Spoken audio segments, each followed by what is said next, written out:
peut-être bien finir par arriver.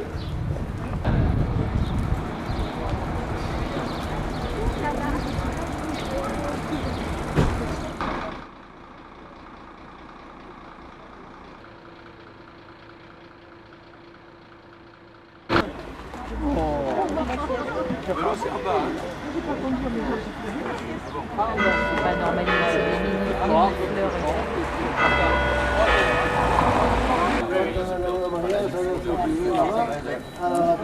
D'un musée scolaire de France. Et c'est notre député qui a voyagé, qui a visité ce musée.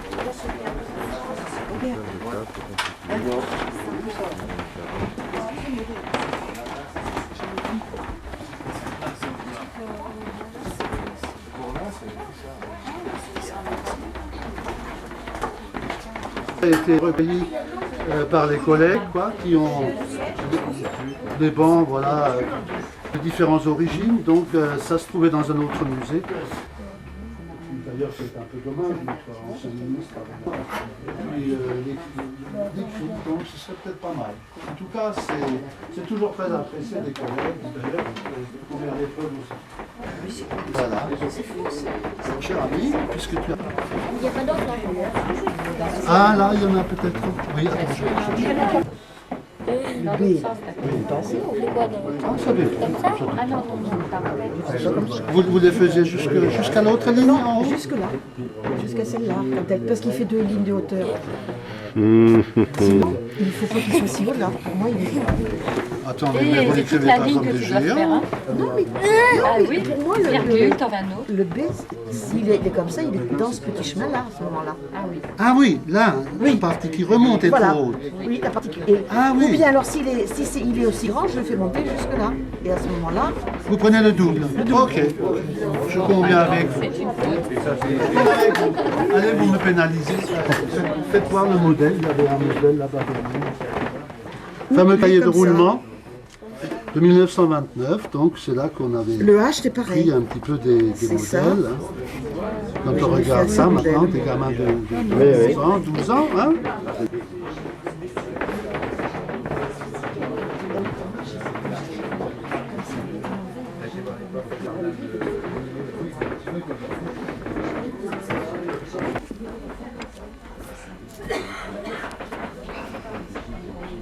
On va le faire.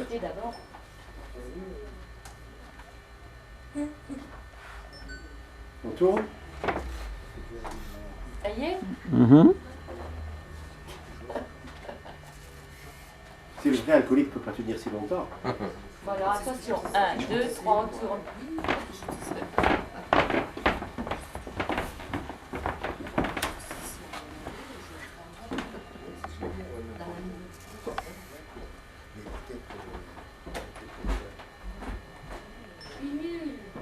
Pourquoi? T'as fait des tâches? T'as bu?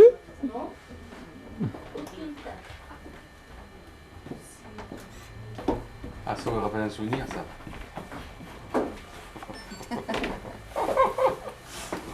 Qu'est-ce que tu veux dire que... Plume, je me rappelle, là, qui est un peu plus carré que d'autres les plumes comme ça. Dans les théâtres ou des trucs comme ça. Parce que Oui, la voûte est noire dessus.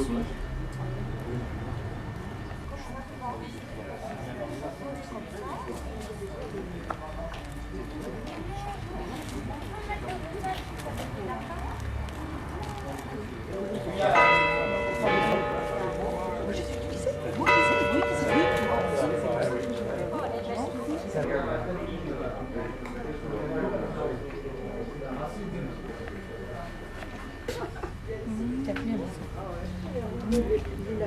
Il a peur. Oh, qui sont trop mignons.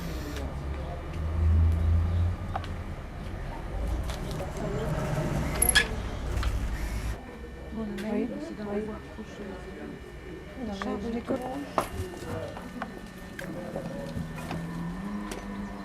Non, Donc vous partez avec ça. J'ai bien voulu le mettre à l'école, mais on n'a pas de place, on ne peut pas le loger en haut. C'est la table. La table à 4.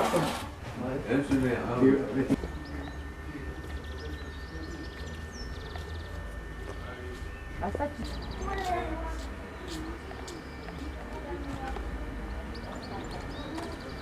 Ecco qui come per mettere un salto. Bien conciliant, monsieur. Non, ça non. Ah, Vous avez du voisin. c'est la chaise.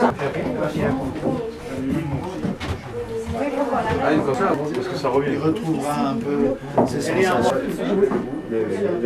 Ça continue à venir de l'intérieur.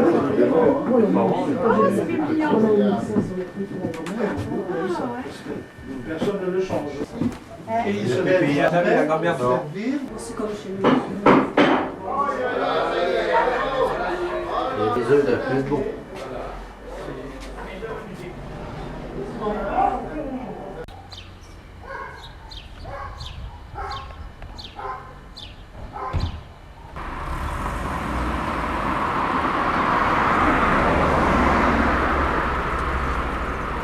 Ici, il y a presque 64 ans, nos aïeux, et certains d'entre nous d'ailleurs, sont partis évacués vers vos villages.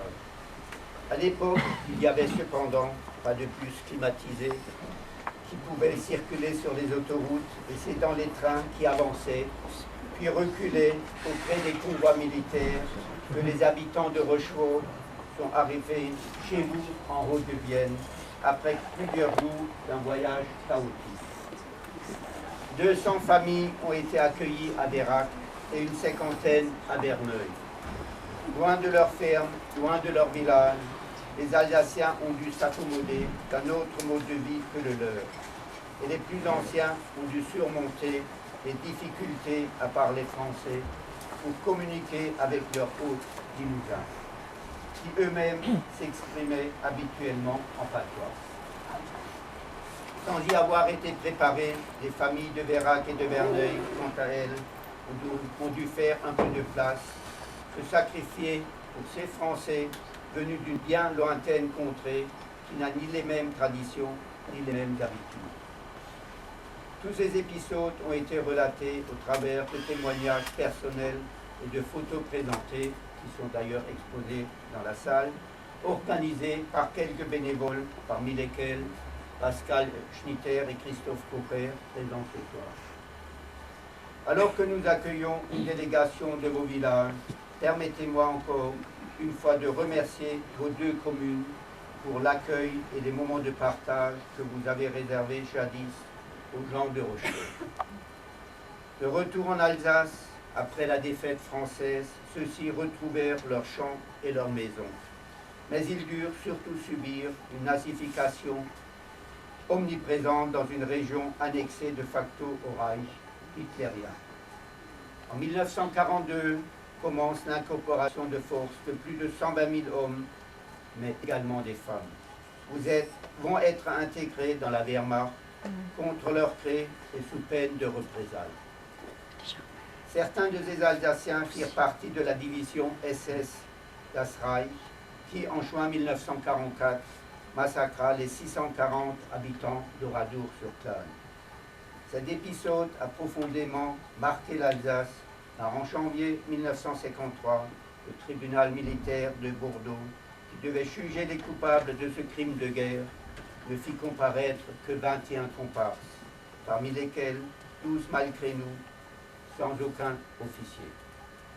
Ce procès provoqua une coupure entre le Limousin, qui réclamait justice pour une des pires horreurs de la guerre, et l'Alsace, scandalisée qu'on prenne ses victimes pour des bourreaux. La condamnation à des peines diverses des 12 malgré nous provoqua un immense mouvement d'opinion et de nombreuses manifestations silencieuses, dont celle de tous les maires du Bas-Rhin sans exception, devant le monument aux morts de Strasbourg.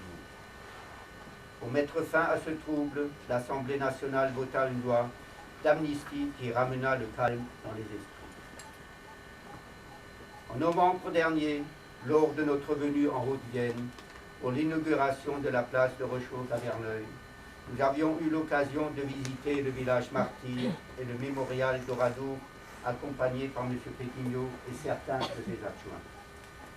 Nous avions au préalable été accueillis par M. Frugier, le maire d'Oradour, et la petite cérémonie en son hôtel de ville nous avait beaucoup ému. Nous avons pu constater que toutes les cicatrices n'étaient pas refermées, que des rancœurs, notamment vis-à-vis de l'État, étaient encore vivaces. Ce rappel est d'actualité car nous commémorons cette année les 50 ans du procès de Bordeaux et la presse régionale s'est fait l'écho de cet épisode historique.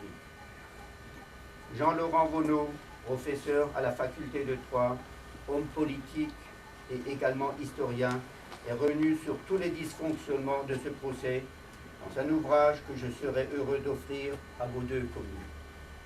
Il pointe des erreurs et met en lumière tout ce qui a pu contribuer à créer cette suspicion et cette incompréhension entre le Limousin et l'Alsace, alors même que toutes deux avaient subi une tragédie. Pour beaucoup d'entre nous, cette histoire est maintenant connue, mais j'ai souhaité en rappeler les grandes lignes pour que nous n'oublions pas les pénibles situations qui, il y a 50 ans et plus, ont fait se rencontrer les populations de nos villages.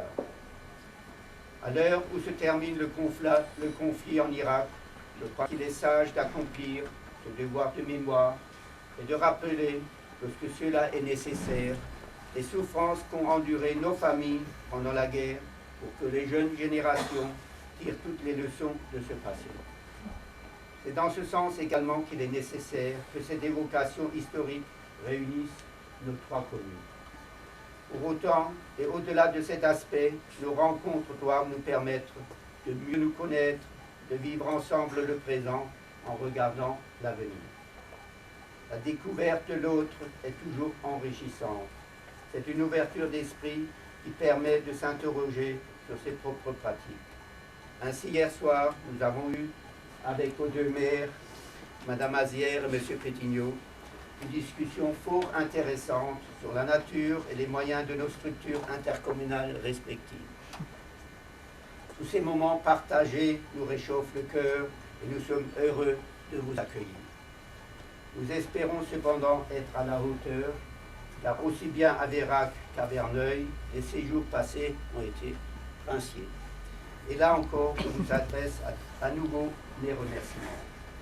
Je remercie aussi chaleureusement toutes les familles de Rochefort qui vous hébergent chez elles. Mais la prochaine fois, il faudra que vous veniez plus nombreux, car nous avons davantage de propositions de logements que d'autres à héberger. Cette soirée vous est destinée à vous tous pour que nous puissions mieux nous connaître et passer quelques agréables moments ensemble. Les conseillers municipaux sont au fourneau pour vous servir les flammekuchen, les tartes flambées qui sont une spécialité à Rochefort et qui attirent d'ailleurs en masse nos voisins d'Outre-Rhin tous les week-ends dans nos restaurants.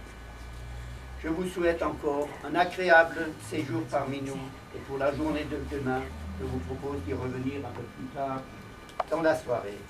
En effet, nous allons, avec Mme Azière et M. Pétignot, voir de quelle manière l'organiser au mieux. Mais je crois que vous en avez déjà discuté dans la journée et je crois qu'on pourra la finaliser tout à l'heure. À présent, bonne soirée et bon appétit à toutes et à tous.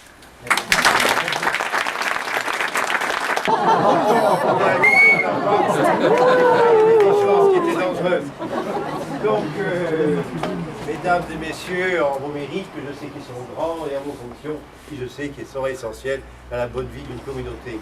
Effectivement, dans une région chargée d'histoire, où il y a eu la guerre de 30 ans, où Jeune Lolo ou Super Lolo, non seulement une chanson sur Reichshofen, mais tu es passé sur le lieu de la bataille.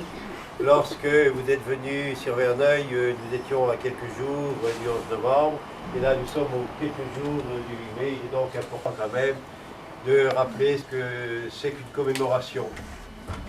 Dans nos villages, les commémorations se font avec peu de participants, mais elles sont toujours chargées d'énormes émotions parce que dans l'assistance, il y a toujours quelqu'un qui se souvient, qui de son père, qui de son grand-père, qui est d'un oncle qui est mort à la guerre, ou bien qui en est revenu avec des blessures qui l'ont fait par la suite atrocement souffrir. Ces commémorations, je crois qu'elles sont le symbole de la reconnaissance que nous avons envers ceux qui ont fait le sacrifice de leur vie pour que nous puissions être libres. C'est un moment de rappeler toutes les souffrances que la guerre peut présenter. Et c'est un moment aussi de rappeler que rien n'est plus grand que de donner sa vie pour que d'autres puissent vivre libres. Notre commisération va donc à nos morts de ces dernières guerres, et puis à tous les morts de toutes les guerres, en particulier pour nous ce soir, je crois que la guerre, l'atrocité de la guerre a le visage de cet enfant d'Irak qui a perdu sa famille, qui a perdu ses bras et qui a perdu ses mains. Mais maintenant que nous avons dit ces petites paroles difficiles, Jean, il faut que je me tourne vers toi, parce que cette cérémonie, étrange cérémonie, sans toi, elle n'aurait jamais eu lieu. Nous en avons été extrêmement surpris. Vous voulez, à Verneuil, on est des gens très raisonnables. Et puis de temps en temps, on voyait passer un homme en vélo. On a un panneau, vous voyez, où c'est marqué 50, ne pas dépasser. Et ce panneau explosait lorsque Jean passait en vélo. C'est quand même quelque chose de brillant. Un homme qui va si vite, il a voulu s'arrêter devant la mairie. Et les secrétaires de mairie sont venus atterrir et me dire, monsieur le maire, il y a quelqu'un qui fait brûler son vélo, et tellement il serrait fort sur les freins, les fers avaient fait des étincelles. Inutile de vous dire on ne peut pas résister. Vous comprenez bien un homme comme ça. Alors quand il nous a expliqué, il nous a fait d'abord revivre notre passé. Je crois que sans M. Alifa, sans les Bélivier et sans toi Jean, tout cet épisode de toutes ces familles qui ont été transplantées sur Verneuil et sur Vérac, nous on l'aurait oublié, et c'est bien que ce soit revenu. Alors, comme Jean, vous avez pu voir, et vous connaissez mieux que moi, aime les difficultés, généralement, lorsque l'on fait un lien avec d'amitié, on prend une commune à la fois. Alors Jean, qui aime les défis difficiles, a pris 2 communes. Donc, il a eu une difficulté considérable à faire vivre 2 communes sous le même toit, qui était Rochefort, mais je crois vraiment, Jean, que c'est quelque chose de fabuleux, et on t'en remercie vivement. Cette journée, pour moi, a été une journée difficile. J'ai appris plein de choses qui ont été en ma défaveur. D'abord, longtemps à Verneuil, vous savez qu'on a du rosé, et depuis très très longtemps. Et on nous avait fait croire que la guerre des Gaules, menée par Jules César, avait dû au fait que Vercingétorix lui avait piqué ses barricots de rosé de Verneuil, et que Jules César, en manquant, et il trouvait ça la chose abominable, s'était dit, il faut que j'envahisse la Gaule pour avoir plus d'un baricot de rosé de Verneuil. Alors, Michel, qui nous a fait vivre une journée fabuleuse, m'a fait comprendre qu'en fait, c'était les Alsaciens qui avaient dit à César, il y a les Teutons, enfin je sais pas, ou les Allemands qui nous embêtent. César, Grand Jules, viens nous aider, parce que tout seul, on n'y arrivera pas. Donc, première déception pour moi, je voyais que la guerre des Gaules avait été due à Vercingétorix qui avait privé César de... Et alors, une deuxième chose, moi, vieux républicain, j'ai dû m'avouer vaincu devant une choucroute royale. Alors, quand j'ai vu cette royauté et que tous les gens autour de ma table, on a dû la laisser repartir à moitié pleine, on s'est dit quand même que la République était en danger. Je crois que je voulais vous dire ceci, et puis je voulais vous dire également que oui, j'ai visité Rochevogue un peu en catimini. Alors j'ai vu que la rue de Vérac est faite de maisons somptuaires, très riches, très grosses, avec... Je sens que c'est les gens comme les habitants de Vérac, et je trouve qu'ils ont bien choisi. Alors après, on m'a amené rue de Verneuil. Alors, petite rue, d'une part, avec des maisons toutes petites en construction. Alors, c'est quand même un site que Verneuil est en devenir, et site d'espérance, et ça, c'est bien.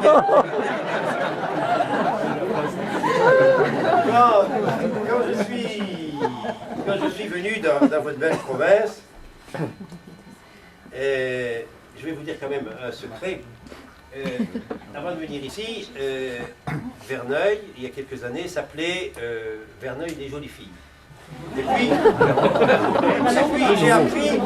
j'ai appris que Jean prenait l'école de filles pour la transformer en mairie. Alors j'ai dit, s'il entend que Verneuil s'appelle Verneuil des jolies filles, il va nous annexer. Alors c'est pour ça que maintenant on s'appelle Verneuil-sur-Vienne.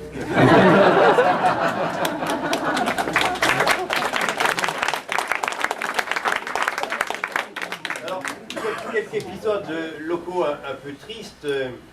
Donc vous avez pu remarquer, Verneuil, petite commune un peu pauvre, Verneuil, Vérac, commune opulente. Donc les Verneuillais, on a toujours travaillé pour les gens plus riches que nous, donc pour les habitants de Vérac. Alors, ils aimaient bien le rosé de Verneuil, et comme on était pauvres, on était toujours prêts en disant, est-ce que quelqu'un de Vérac va nous appeler pour avoir quelques bouteilles de rosé? Donc, nos anciens manger avec une seule fesse sur le banc pour être toujours prêt à partir servir les gens de Vérac. Et c'est pour ça qu'on nous appelle les culs pointus. Jean-Olivier, toi qui parles mieux le patois, comment ça se dit en patois? Cul pointu. Voilà. Vous voyez, c'est les gens de Vérac qui le disent. On n'a même pas besoin de le dire. Donc, quand je suis arrivé dimanche dans votre province, j'ai vu que les maisons étaient belles, que c'était agréable, je me dis, les gens doivent y être accueillants. Mais l'accueil que vous nous avez fait, et que c'était bien au-delà que je pouvais imaginer, vraiment, vous nous avez réservé un accueil extraordinaire. Mais je vais quand même vous voler quelque chose. On va faire à Verneuil un château d'eau, parce qu'à côté du Rosé, nos enfants ont besoin d'eau pour se laver. Alors, j'ai vu que tu avais eu comme idée de faire dessiner aux enfants des écoles le haut du château d'eau. Alors, je demanderai à Jean-Claude Lacan et aux autres conseillers qui sont là de m'aider pour que nos enfants des écoles vous volent cette idée. Merci pour votre accueil, c'est vraiment extraordinaire de vous avoir rencontré. Merci Jean pour ton idée, parce que sans toi, on ne serait pas là et ça serait bien triste.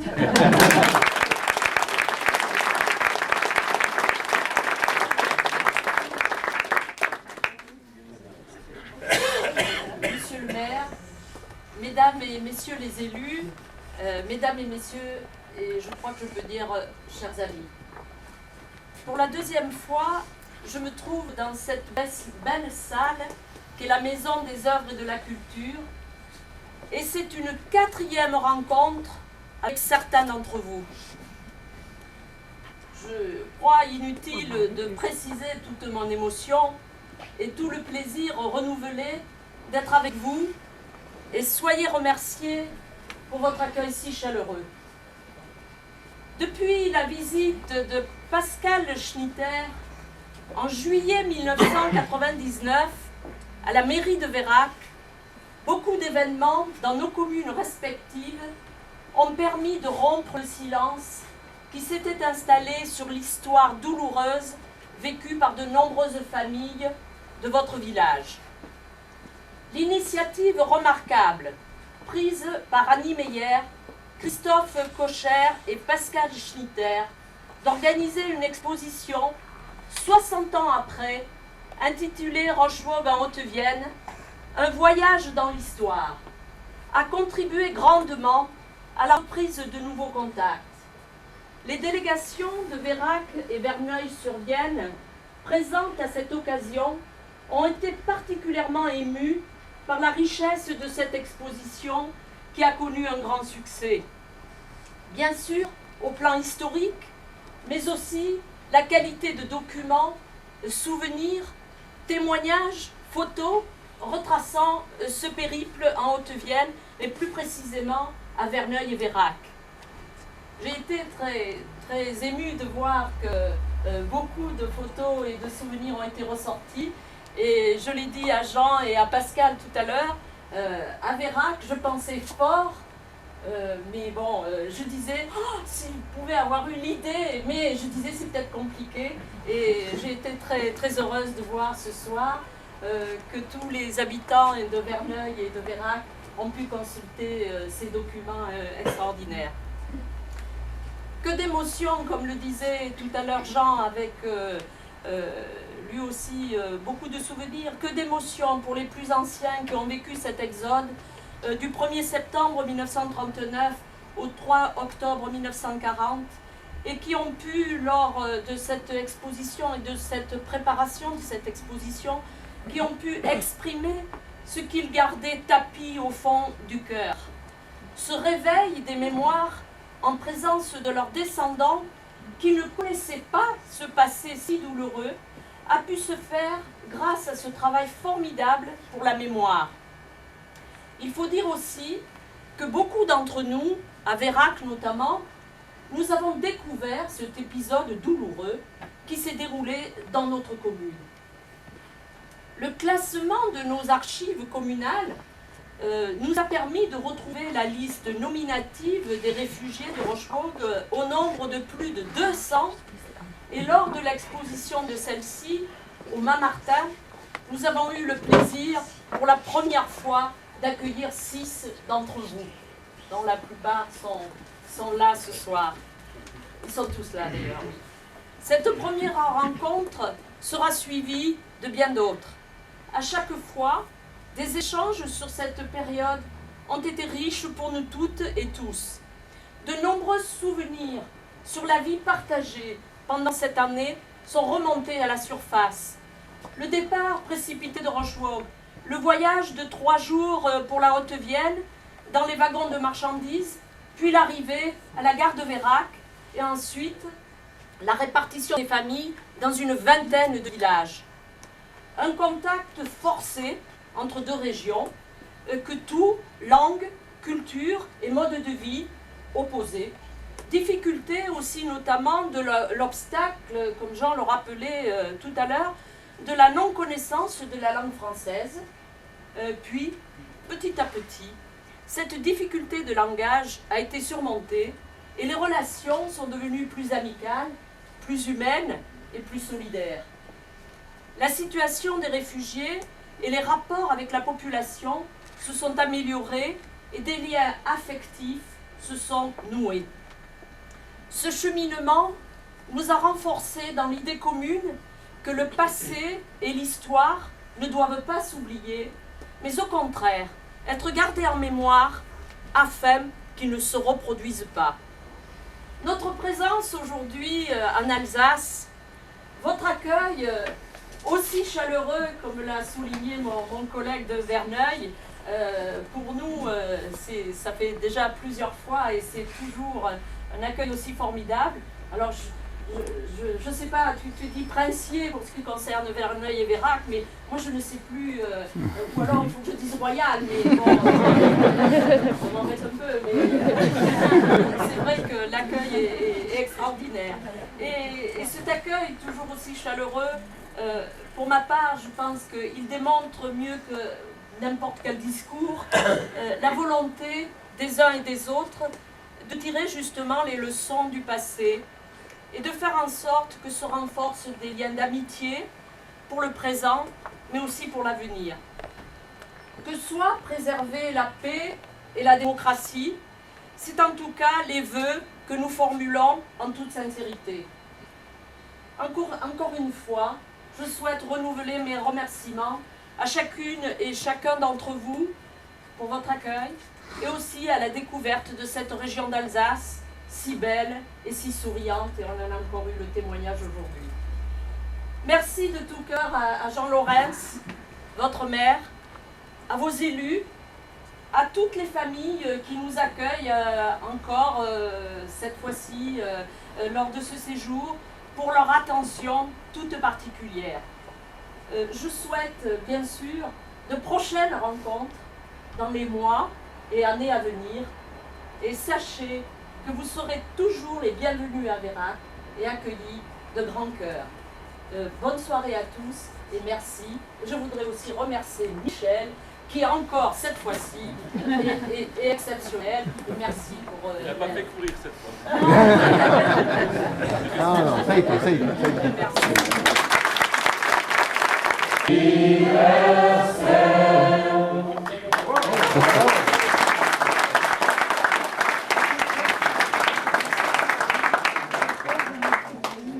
Ça va jusqu'en Limousin. Il y a des fax maintenant.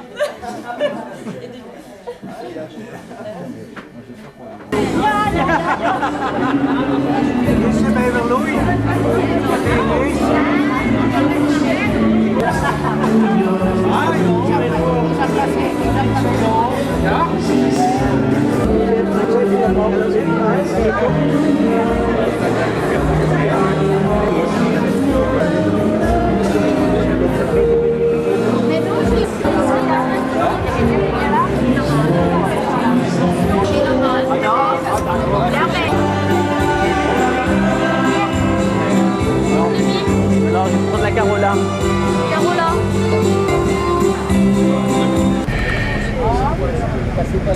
Ah ben, vous ne pourra pas y aller, non. Non, tant pis. Mais tu es obsédé par les... Complètement. C'est dû être...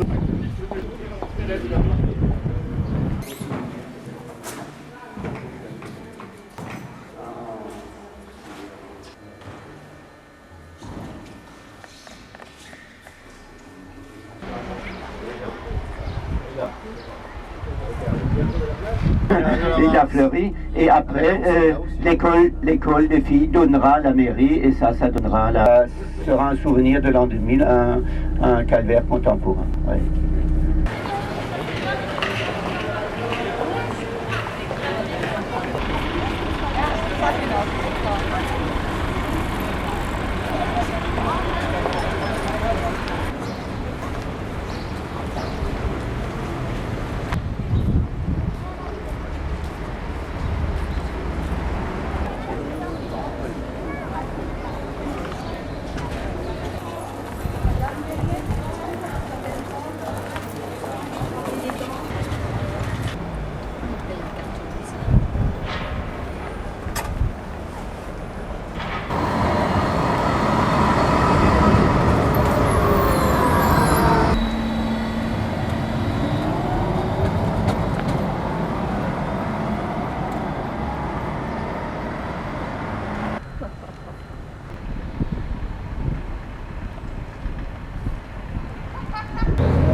Si jamais ils arrivent au bateau.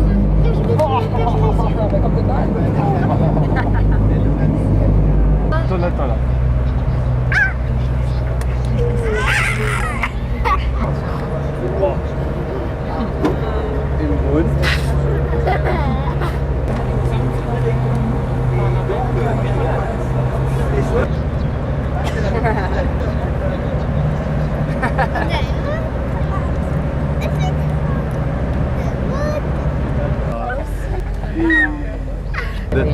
Ça c'est le nouveau parlement.